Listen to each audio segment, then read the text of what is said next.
ഹരേ കൃഷ്ണ. തുളസി മാഹാത്മ്യത്തെക്കുറിച്ചാണ് പറയുന്നത്. തുളസിത്തറയോ ഒരു മൂട് തുളസിയോ ഇല്ലാത്ത ഹൈന്ദവ ഭവനങ്ങൾ കാണുകയില്ല. തുളസി ലക്ഷ്മി അവതാരമായിട്ടാണ് വിശ്വസിക്കപ്പെടുന്നത്. അതുകൊണ്ട് തന്നെ ഹിന്ദുക്കൾ ആ ചെടിയെ ആദരിക്കുകയും ആരാധിക്കുകയും ചെയ്യുന്നുണ്ട്. വിഷ്ണു പത്നിയാണ് തുളസി. തുളസിയിൽ സ്വർണം അടങ്ങിയിട്ടുണ്ടെന്നാണ് ആയുർവേദം പറയുന്നത്.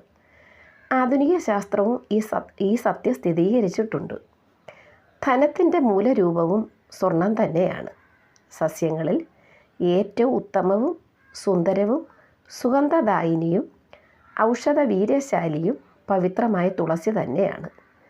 ഐശ്വര്യം ഉണ്ടാകുവാനും ആഗ്രഹങ്ങൾ നിറവേറ്റുവാനും ധർമ്മമോക്ഷങ്ങൾ നേടുവാനുമുള്ള വഴി ഒരു മൂട് തുളസി നട്ട് അതിനെ പരിപാലിക്കുകയും പോഷിപ്പിക്കുകയും ചെയ്യുക എന്നത് തന്നെയാണ്.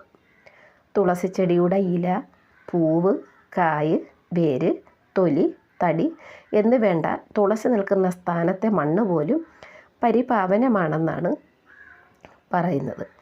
തുളസിയുടെ വിറക് കൊണ്ട് ദഹിപ്പിക്കുന്നവരുടെ ആത്മാവിനു വിഷ്ണു ലോകത്തിൽ ശാശ്വത സ്ഥാനം ലഭിക്കുമെന്നതാണ് പറയപ്പെടുന്നത്.